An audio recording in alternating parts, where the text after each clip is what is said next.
Okay, so let me then introduce the speakers that we have today that you see on the top panel.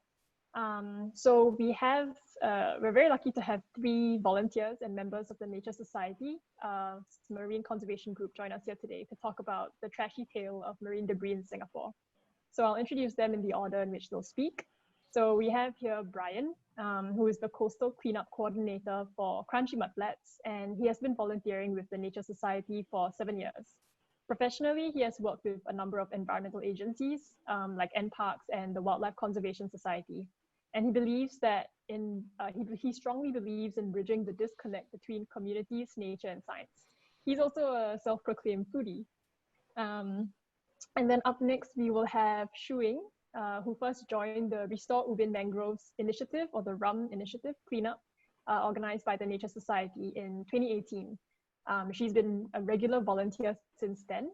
And professionally, she's a user researcher who enjoys, of course, doing coastal cleanups, but also gardening and scuba diving. So her dive experiences sort of inspired her to become actively involved in cleanup activities with various groups in Singapore. And she believes that anyone can make a difference in the protection of our planet. And thirdly, but not last but not least, we have Asma, who is a special education teacher. Just wave, Asma. She has a passion for wildlife and nature, and she has been a member and volunteer with the Nature Society for the past 4 years. Very active with helping out at the Horseshoe Crab Rescue and Research Programs and the mangrove coastal cleanups at Pulau Ubin, as well as public outreach events. During her free time, she loves to go out on nature walks and travel the world. So yeah, I think that's a very quick introduction to the speakers. I'll let them speak for themselves at a later point. Brian, you can take it away. Okay. Give me a moment. I've been told that I'm hogging the limelight on the screen.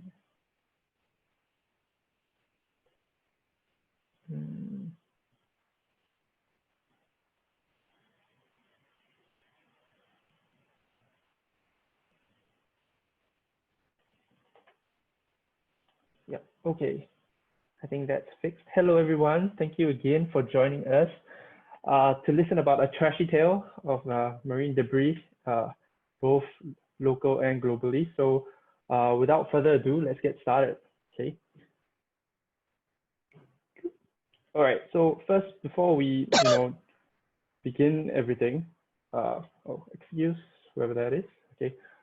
Before we begin everything, let's first talk about what is marine debris. So we have the standard textbook definition over here. So marine debris, any persistent solid matter that's manufactured or processed directly or indirectly, intentionally or unintentionally disposed of or abandoned into the marine environment. So this is extremely broad category. So hopefully by the end of this talk, you may have a slightly better idea. So of course, common types of marine debris is things that, I think most of us are familiar with: straws, single-use plastic bags, styrofoams, more or less the bulk of what we have when it comes to marine debris.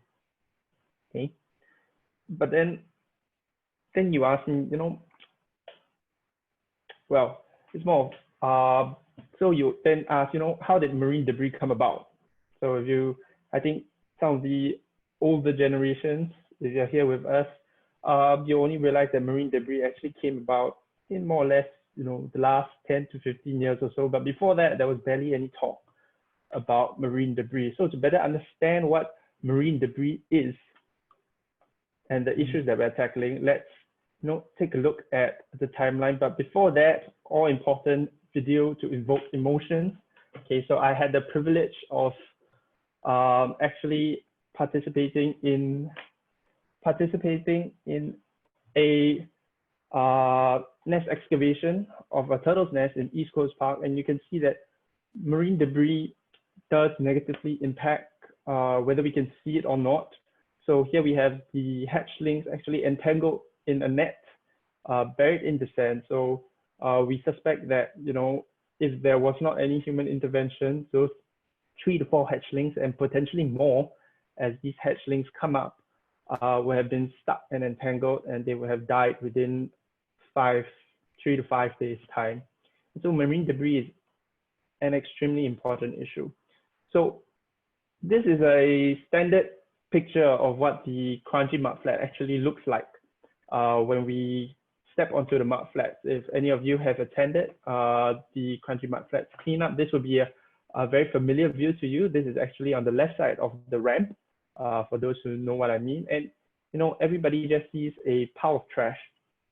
Okay, but for people who know what they're looking at, and for people who study these, okay, we see a lot more than that. Okay, we see things like how trash affects the environment, how they promote invasive species growth, how they stunt growth of other organisms, how they become ingestion risks, how this trash represents a loss of resources to our economy and to our society, and health risks as well, particularly dengue. Okay, and so marine trash does provide a wide array of problems that we as a society have to address and have to tackle. Okay, so now we go look into the timeline of marine debris. How did marine debris become such a hot topic in today's society? Okay, it all started not so long ago, so probably about 50 years, or 40 to 50 years, and it all started with this one paper where they were studying albatross chicks in the Pacific, and they realized that 50%, or rather 100,000 albatross chicks actually die each year due to starvation from the ingestions of plastics. These plastics were fed to them by their parents, and to the point where you know, the parents are wondering. They try to feed the chick, but the chick doesn't get nutrition, and eventually these chicks starve to death. And so this was actually the first paper the first research that found that, you know, marine debris actually has a negative impact on wildlife. Okay, and so this triggered a whole suite of papers and research looking into marine debris. And sometime later, okay, the Pacific Garbage Patch was found, and this led to actually the first Marine Debris Conference. The latest one was the 5th Marine Debris Conference. The nice part of this debris conference is they're all held in Hawaii. And these 5 conferences have progressed with times and have been trying to address the issue of marine debris. Okay. So when did it become a big thing? Now, all of that was more or less kept within the scientific community and the governmental agencies. It's only in 2001 where a scientist published a paper actually studying the Great Pacific Garbage Patch.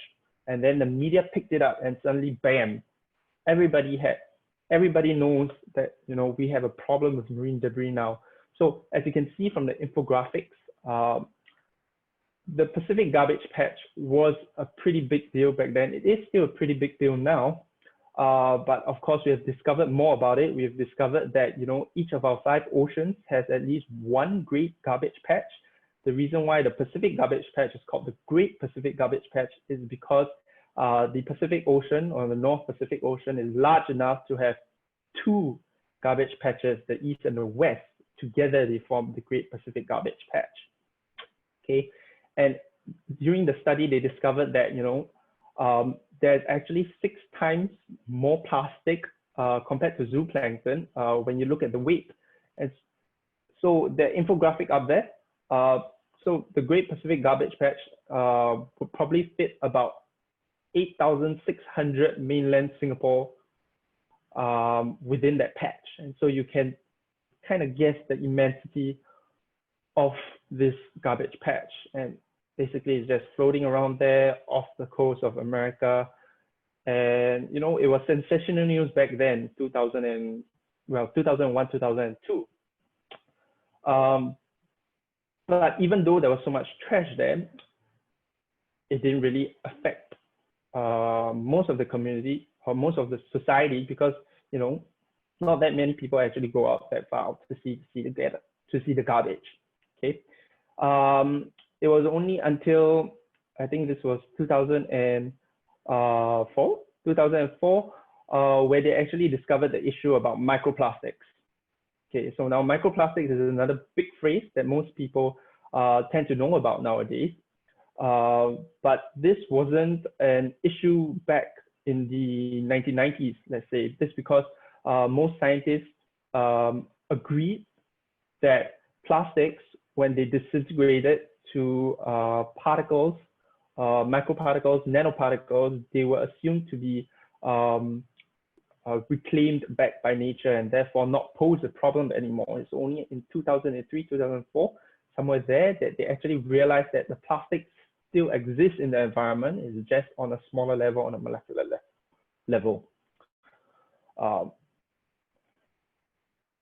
This microplastic craze was actually the push that actually drove a lot of cosmetic companies and to phase out micro beads in their products. I'm sure some of you remember a while ago where we had a huge push and a lot of companies were getting hit from micro beads and microplastics in their products. So this was the event that actually drove that push. However, most scientists actually agree that although these products contain microplastics, that they only made up about less than 5% of the plastics out there in our oceans. So yes, they do play a part in contributing, but they weren't the main contributor by far. Okay, and it was in 2013, which is relatively recent, I guess 7 years ago, that we found out that plastics are now entering our food chain. So what's the big deal? Plastics everywhere. Apparently, I'm telling you, plastics in the ocean. I'm sure when we go to the sea, we take a mouthful of water, you ingest plastics, and plastics themselves do not present an issue. The toxins on the plastics are the one presenting the issue. So we have a term for these toxins. They're called persistent organic pollutants. Okay, so when plastics are thrown out into the ocean, okay, they are broken down by the microbes. They are broken down by UV rays, and these residual plastics, these microplastics, okay, are then formed. Now, these microplastics are actually they take up more organic pollutants, more persistent organic pollutants. Okay, so you can have this equation: the smaller the plastic size, okay, or the smaller your microplastics, the more organic pollutants there are on that plastic. Okay, this is partly due to how porous the plastic is. Okay, so now you have these small, extremely toxic plastics being ingested back into the food chain, and that's where the problem lies. So you're not only ingesting plastic, you're ingesting all the organic pollutants on the plastics as well. And that's why there's this huge push for marine debris now. It's solely because we're realizing plastics are getting into the food chain, poison is getting into the food chain, and we need to do something about it. Okay. So what are the common sources of marine debris? Okay. So this is a very nice infographic I took off the internet. So the credits are down below. And you realize if you look at it extremely broadly, okay, there are two main sources. Okay, first there is marine debris from land-bound sources. So things that go into the drain, things that go into our reservoirs. Okay, rubbish blown off the beach. Okay, so these are our land-bound sources. Then you have things that are thrown directly into the sea, things like drift nets, things like cargo ships that accidentally lose a container for one reason or another. And so between these two, land-bound sources can be regulated with good infrastructure, with good legislation. But the big problem here are trash thrown directly into the sea, because the sea is, it's very difficult to regulate, very difficult to legislate. And so we have a huge problems with issues like drift nets, with ships dumping. Okay, and so even however much we try to regulate our land-bound sources, okay, there will still be trash that inconsequently gets into our oceans. Okay, but enough with all the doom and gloom. We do have some things in place. Okay, we have various innovations that have come throughout the years. So the top left comes from the ocean cleanup, where they are using the natural currents of the oceans to try to clean up, to try to make a dent in the garbage patches that we mentioned earlier. We have innovations by young minds, Ashton Coffer, who recently discovered a way to turn styrofoam back into activated carbon. Okay, for issues like microplastics, we are now finding out that we can actually coagulate the microplastics and remove them out of the water. And we have slightly more passive solutions like the Great Bubble Barrier that tries to remove rubbish before it enters the ocean. Okay. Then we look at the bigger picture. What are the big businesses doing? What are the governments doing? So these macro level entities are trying to switch from a linear economy to a circular economy. So I'm just going to explain quickly what a circular economy is. So currently, if you look at the screen, you realize that when we produce something, it is a straight line. It's a linear line, okay? From raw materials to waste. We produce, we use, and then we throw away. So what circular economy tries to address is basically we use recycling, okay? After consumption, we get materials which we then recycle, which then go back into the system as raw materials or go through the system via production to be consumed again.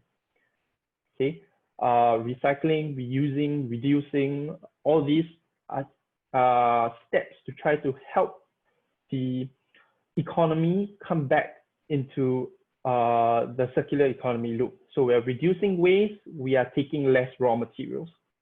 Okay, and this can be done. Okay, so Bangladesh was the first country in 2002 that banned single-use plastics, thus reducing waste, reducing consumption. Singapore has our own zero waste plan that tries to reduce waste going to Semakau landfill by 30% by 2035, I believe. And even Apple is on board with their Renew. I'm sure most of you, or at least half of you, have an Apple phone, and you will know that all Apple phones, when they are spoiled or when you want to throw them away, can be returned to any Apple store, and they will recycle that phone to new products. Okay. Of course, last but not least, we have alternative materials. I'm sure every one of you have heard of the metal straw, the bamboo straw. Okay, there are eco-plastics now. There are even eco-clothes now that use hemp fiber to make clothes instead of cotton. And so there are a lot of innovations and a lot of ideas out there in the market that try to reduce trash in their own way, whether it's just trash in general or specifically focus on marine debris. Okay, so then what is the problem? Why are we still harping on about marine debris? Okay, so now I'll hand my time over to Shuing to talk about the issues of marine debris. Thanks, Brian. Thanks. Hi, everyone. So thanks, Brian, again for giving us such a detailed overview of marine debris, the sources, and some of the solutions. So like what Brian said, we already know the different types of technology solutions. We know the different government initiatives. We know that there's alternative materials. So perhaps some of us would say like, there really isn't a problem, right? But there are some challenges we face when tackling marine debris. Next slide, please. So for one, like what Brian mentioned earlier, we all know about Semakau landfill. We know that we have limited land space in Singapore, and we have only one landfill on Semakau. It was originally built to last until 2045. but at our current rate, it will be completely full by 2035. So that's just 15 years away. And if we continue generating waste at the same rate, then we will need to build one incinerator every 7 to 10 years. So the moral of the story is that we cannot continue generating waste at this current rate, right? Next, please. So then you may say that, oh, well, actually we can recycle those trash that we have. We have the blue bins in our estates for recyclables. The truth about recycling is that globally there is a general lack of recycling infrastructure. So most developed countries, including Singapore, what we do is we export our recyclables to developing countries. And often these recyclables also include contaminated waste. So the countries receiving these recyclables actually do not have the right infrastructure to process this waste. And what happens is that the waste often ends up in the incinerators, in the landfills, or even just dumped in the waterways, right? And then this eventually becomes an environmental issue for those countries that are receiving the waste. So we know that previously China was the world's largest market for recyclables in the last 25 years. So 95% of plastic recyclables collected in EU and 70% from US were actually exported to China. But in 2018, China actually banned waste exports. So now the developed nations started to redirect their waste to Southeast Asian countries, so our neighbors. And because of that, our neighbors have also started imposing their own waste quotas or bans, or they're turning away waste cargoes. So with waste import bans being imposed, a lot of the developed nations, including ourselves, we need to find alternative ways to just to get rid of the trash that we have. Okay. Next, please.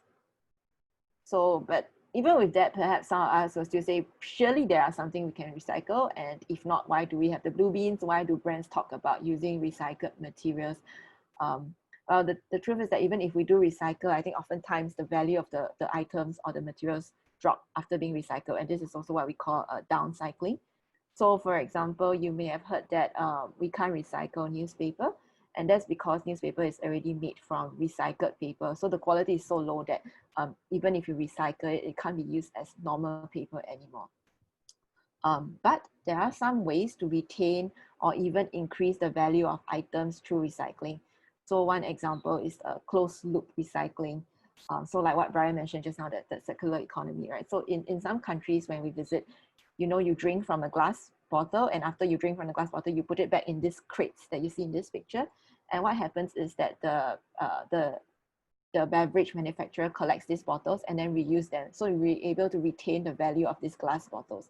But if you put that glass bottle into a recycling bin, then what happens is that the recycler will take this glass bottle, then break it into shards, and then refurnish it into a different shape or into a different purpose, and then that may cause it to actually decrease its value over the recycling process. So another way to increase or even retain the value of the items is actually through R&D to create items of higher value. So like what Brian mentioned about turning styrofoam into activated carbon, that's one way to make it more innovative and to retain the value of the item, of the product, the material. Yeah. Next, please. So yes, technically we can still recycle and we can still create new products from recycled materials, especially plastics. However, with the drop in oil prices, virgin plastic has now become significantly cheaper than recycled plastics. And moreover, with COVID, the collection of plastic recyclables has been made much more difficult due to movement restrictions, due to hygiene and sanitary concerns. So in fact, like 80% of the recycling value chain was stopped in Vietnam, India, and the Philippines. So with all this in mind, it actually makes a lot more economic sense for manufacturers to just use virgin plastics than recycled plastics. Yeah. Next slide. Yeah. So we have a landfill that will soon be filled up. We don't have recycling facilities or places to export our recyclables, and it seems like we cannot compete with the cheap prices of plastic. It sounds a bit depressing, but I just want to remind everyone of those 3 R's, and there's a reason why it's in this order of reuse, reduce, recycle. I'm not trying to be cliche here, but I think the first line of defense should be to reuse what we have and then reduce the waste that we recycle. And then finally, when we get to recycling, we need to think about how to be innovative, how to have continuously have R&D to produce recycled materials that are actually able to compete in the market with the cheap virgin plastic materials, right? So I think these are some things to think about. Now I'll hand it over to Asma, who will share with us the impact of marine debris in our very own country. Thank you, Shu Ying. Hi, everyone.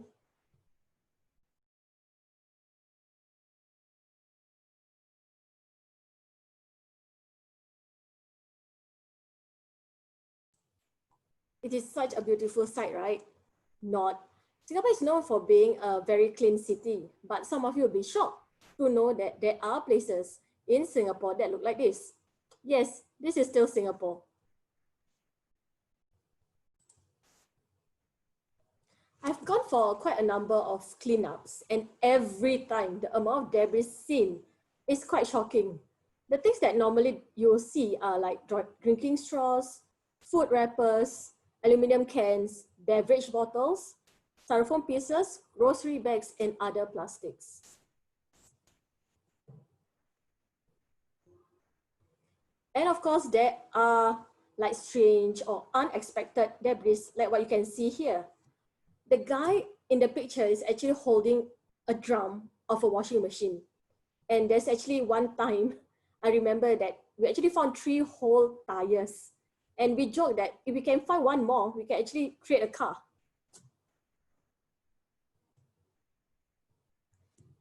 Other debris would be like drift nets, abandoned nets, and fishing traps.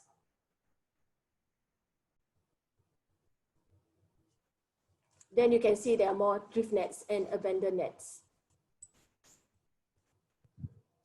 While doing the cleanups, I actually was quite fortunate to see some wildlife around me.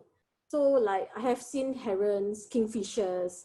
I haven't seen hornbills because we did a cleanup at Pulau Ubin. And I have seen horseshoe crabs, mudskippers, mollusks, crabs, even otters, and of course fishes. But what do you think are the impact of the marine debris? Okay, so the threats to the wildlife, unfortunately, is a huge threat. For example, turtles like to eat jellyfish, and they often mistake these plastic bags as their favorite food. And even like the tortoise over there, you can see that is they are entangled and stuck on plastic pieces, resulting in deformities, suffocation, and even death.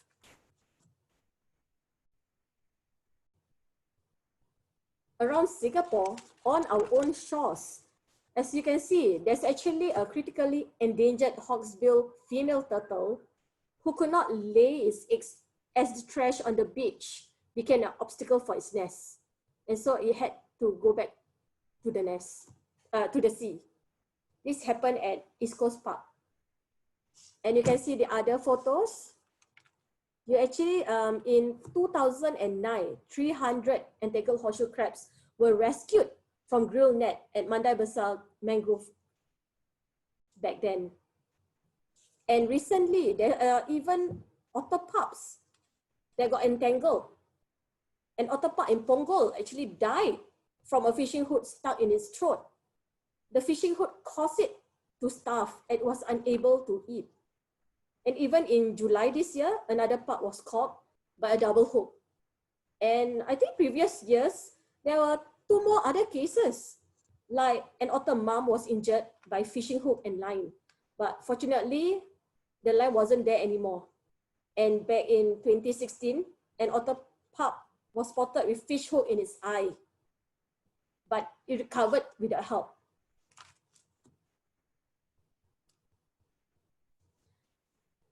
Trash is also a threat to plants.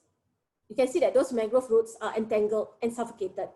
And they also can be the cause of the death to animals living in the mangrove.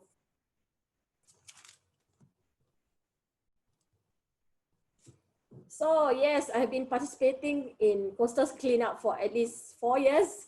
So why do I participate in cleanups? Well, it's the feeling of satisfaction, like looking at the cleanup site before and after. Wow, it was like, feels so good. I don't even clean up my own house. So. And then feeling of hope that we can actually make a difference, even though it may be a small action, but I think every action counts. And of course that I can meet like-minded people. how has cleanup changed me? Well, I think that I actually started using straw, my own non-visible straw. I got my own metal straw. Okay, but it's like really hard at first because the first couple of times I left it at the eating establishments. And now also I'll bring my own set of cutlery, and I do bring my own eco bags instead of using single plastic bags.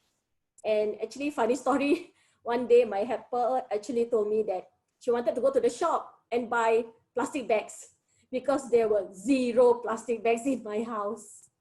Yeah, so at that point, I do not know whether to laugh or cry. And I continued to be involved in cleanups, not just in Pulau Ubin, but in other places too. And of course, slowly, I actually indirectly influenced my family and friends to be more eco-friendly or more eco-conscious. Now I'll bring it to Shuing, who will also share her volunteer experience during the cleanups. Thank you. Thanks, Asma. So like Asma, I also joined the cleanups at Pulau Ubin, and for one, it's really because I really like Pulau Ubin. It's a place that I've gone for many camps and hikes when I was in school, and I have many good memories there. And I also liked it that we always go back to the same site to clean up, right? So it's more impactful and longer term. You can see in this picture, we call it the ongoing project. What it really is a broken plastic barrel. It's one of those big, huge barrel tubs that they used to put, I think, water on the boats. And you can see the blue parts is actually buried very deeply in the sand. And I remember the first time we saw it, Lisa told me, say, "Oh, don't bother, it's impossible to get it out." But every time we go there, we just dig a little bit each time, and it took us several months to finally remove it. But there's that sense of satisfaction, okay, when you finally able to get rid of such an eyesore. The other thing I really like is that the Pulau Ubin mangrove cleanup also contributes to a bigger goal of restoring the mangrove. So we're not just removing trash, but we're also creating space and a clean environment for the mangrove to grow again. And I find that meaningful. How has the cleanups changed me?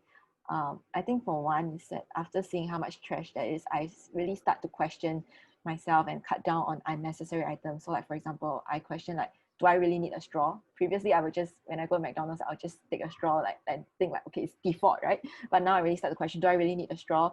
Do I really need to take away? Can I eat in instead, or just eat in the restaurant instead, instead of tapao? I started to learn more about the sources of trash and debris, and I start talking to friends and start to get them interested. I believe that everyone has to understand the problem and take ownership of the problem, even though it's just very small steps in our very own ways. Yeah. I think that's all I want to share about my experience. I think now Francis will take over for Q&A. Yeah, thanks so much, Shuing, Asma, and Brian for sharing. That was really inspiring. So we have a couple of questions, but please feel free to type in your questions into the chat if you have any, and then we can take them on now as well. So to start off with, because Asma, you talked a little bit about some of the animals that you saw trapped in the nets. What other kinds of wildlife have we seen trapped in like our cleanups, in nets or in other kinds of marine debris? So far it would be like horseshoe crabs, and maybe like fishes. Yeah. Mm-hmm. Shuing or Brian, have you guys seen any wildlife trapped in nets as well? Oh. Wait, am I live? Okay, wait. Yeah. Okay, yes, my mic is on. Okay. Probably the most interesting ones was, well, I guess it's debatable whether the nets are considered drift nets in the first place. But there were nets that we found, well, in places there weren't supposed to be any nets. And I guess what really shocked me was the huge amount of thunder crabs in the nets. So for those of you who don't know, thunder crabs are, just think of them as big, angry, fist-sized rocks that will snip at your fingers if you get too close.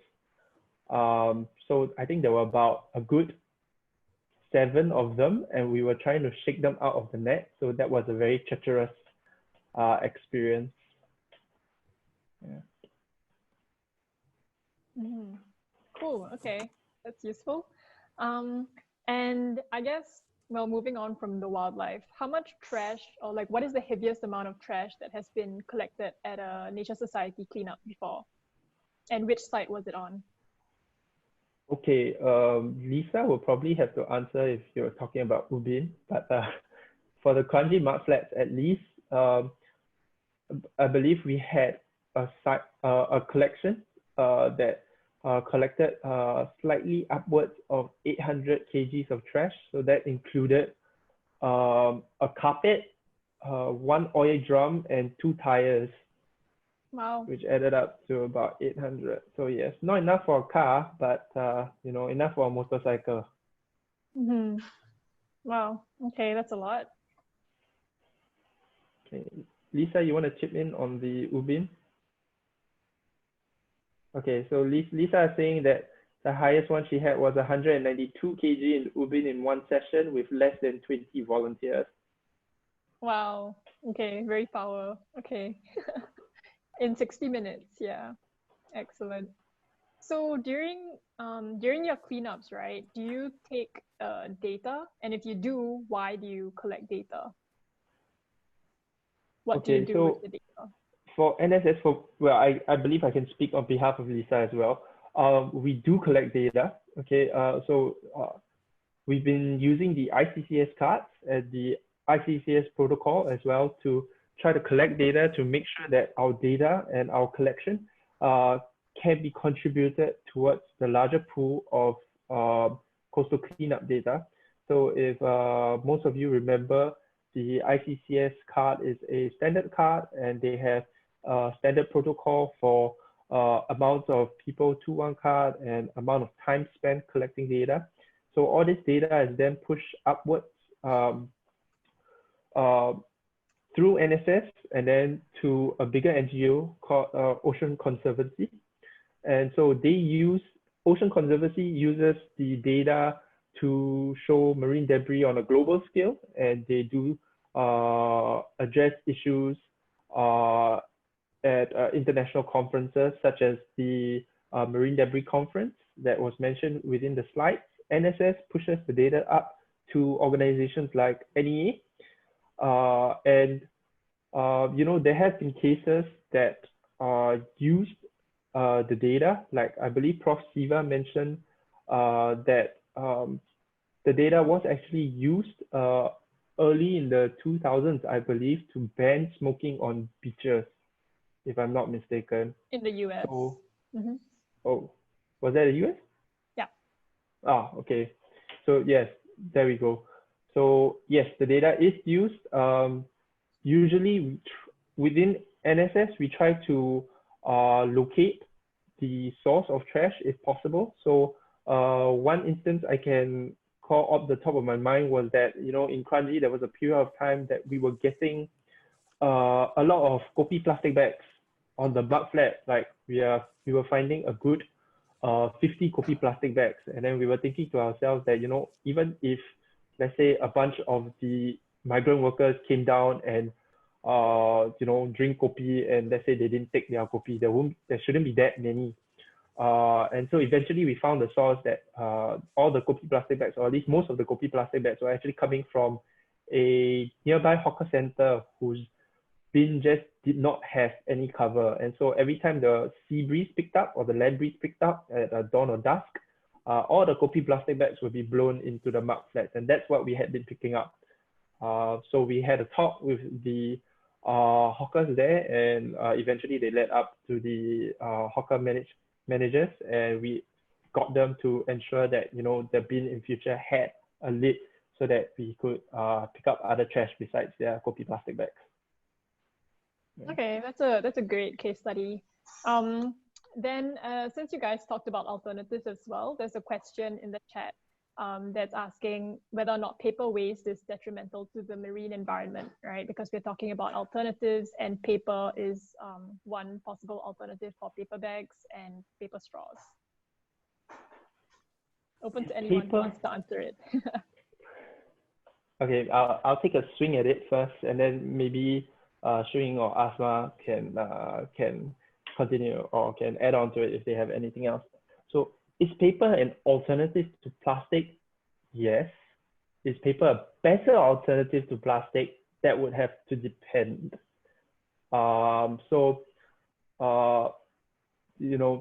Yes, in a sense it is better because yes, it's definitely more degradable than your common plastics.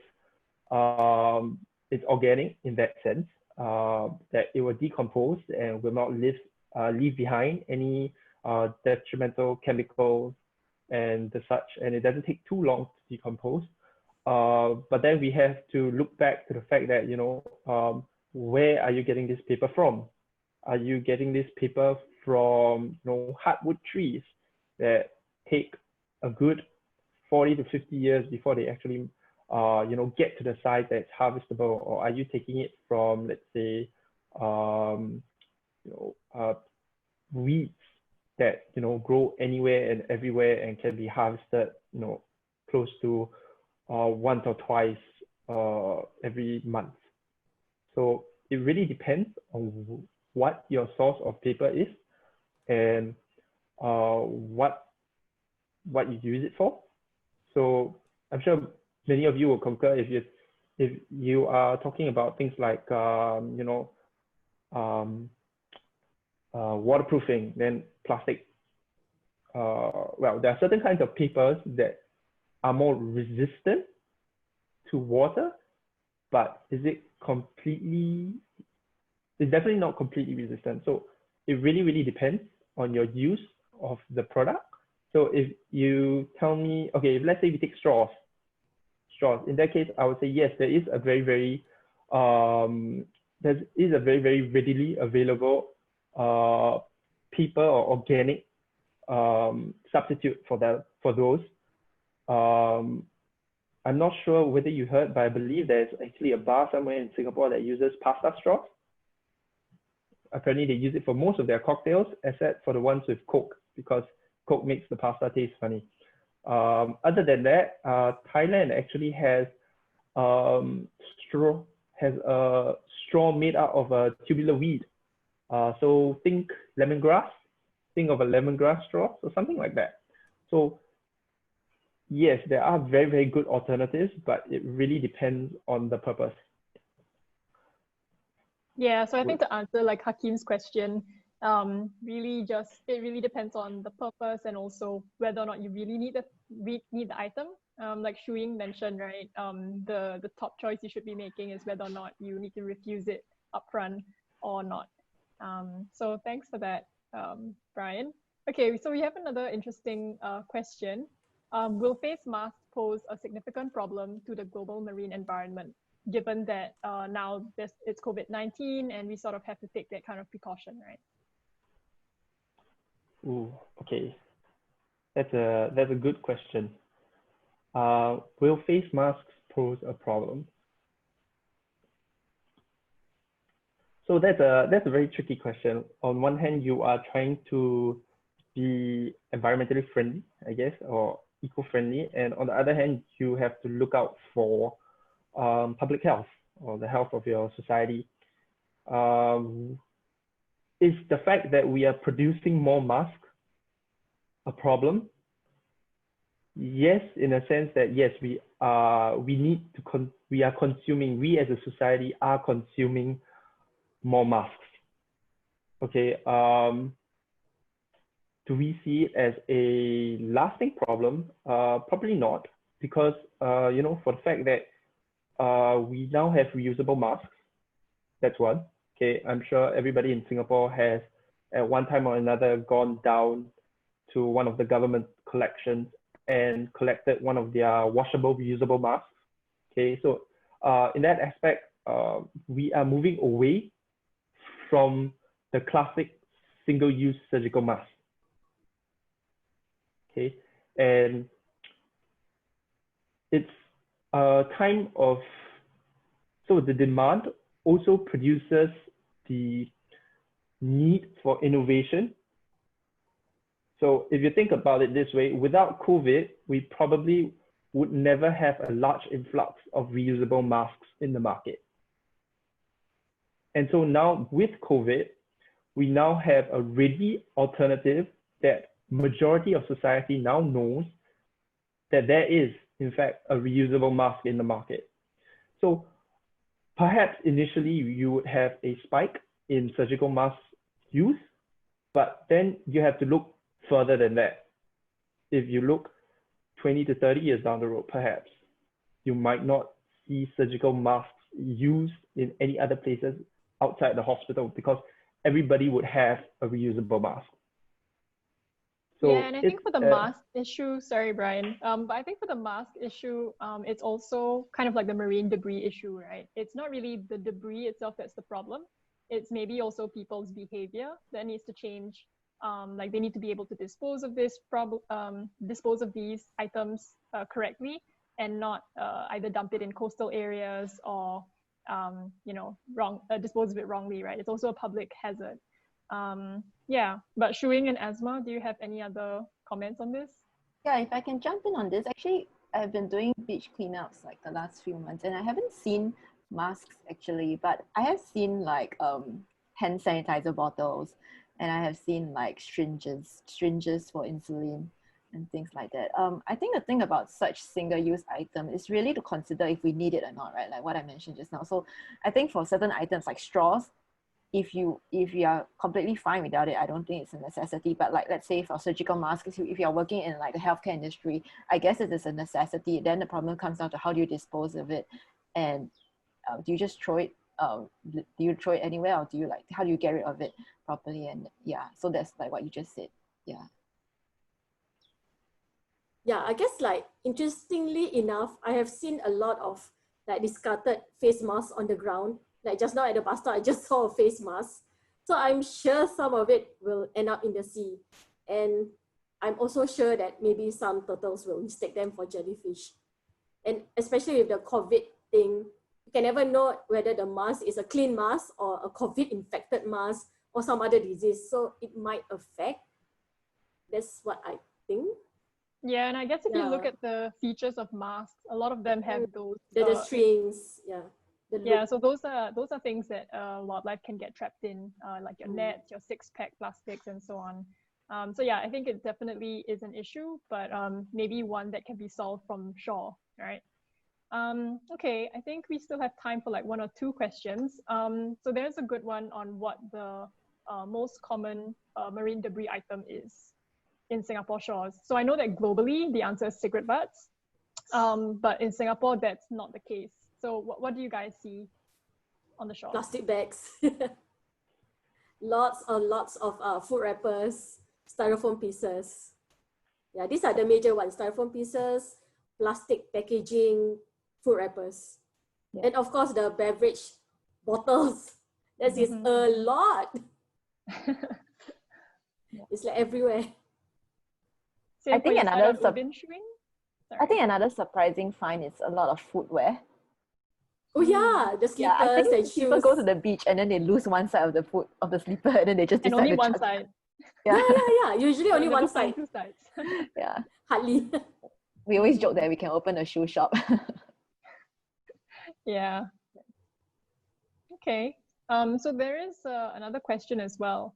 Are you aware of any initiatives that have been implemented by government to increase public awareness about the environmental harms of plastics in Singapore? If not, do you have any suggestions on this? This was something that Brian and Shuing covered a little bit on, right? So do you have any comments on that? Shuing, you want to go first? I think recently there's the bottle return. How can I say? You know that return like thing the where machine. you get some. Yeah, so it's like a reverse thing. Yeah, it's like a reverse vending machine, right? Where you throw in the plastic bottles and then you get some cash out of it. I think unfortunately cash is still the biggest incentive probably in Singapore for most consumers. Yeah. I'll probably have to agree with Shui. Well, cash is a big incentive wherever we go. But probably another big incentive is availability of recycling bins. So, most people tend to have the excuse, it's nowhere near, or when I need one, I cannot find them. So now we have recycling bins almost readily available, or at least for plastic, paper, and metal, mostly available in all malls, more or less. So the availability of those items really makes it easier to help recycle. Yeah, so I guess to answer your question, Brenda, like to raise awareness about virgin plastic specifically, maybe not so much, but I think the overall messaging has been to reduce use in the first place. And then after that, really recycle if there's really no other option, because as Brian mentioned, recycling can be really difficult too, and sometimes it's not the real solution, right? So yeah, I mean, that's a really great bunch of questions. So thanks everybody for typing in your questions to the chat, and to Brian, Shuig, and Asma for answering them. Let's see, we can go to the next slide, Brian. Yeah, okay. So if you did enjoy today's sharing by some of the members of the Nature Society of Singapore, you can definitely join us. You don't have to be a biologist, or you don't have to be somebody who knows everything about nature to join. Definitely anybody can join, right? We even have that really cute guy down there who's already picking up some trash and getting started. So everybody can get involved in protecting the planet. Next slide, please. So if you enjoyed today's session, you can also tune in to our other webinars. That's part of a monthly series. And you will be able to find out more about that in the next slide. Okay, so this is all our social media channels and our website as listed here, nss.org.sg, where we will publicize our future events and also opportunities to engage with nature. So when the time is right, we also hope to meet all of you in person at our future activities in nature. But in the meantime, do note that the society is run mostly by volunteers, such as myself and Brian. So if you feel inclined to support the work of nature conservation in Singapore, I invite you to please join us as a member or donate any amount to forward our work. For certain amounts, we are also able to provide tax rebates. Yeah, just to sum up as well, thank you all for joining us today. And if you have any feedback, please do send your comments, feedback to this email that you see here, marineconservation.nss@gmail.com. We will hopefully be able to answer all of your questions and comments. But yeah, that's all that we have for you today. We hope that you have a good rest of the weekend. Thanks again to our speakers and for you for joining. Bye, everybody. Thank you, everyone.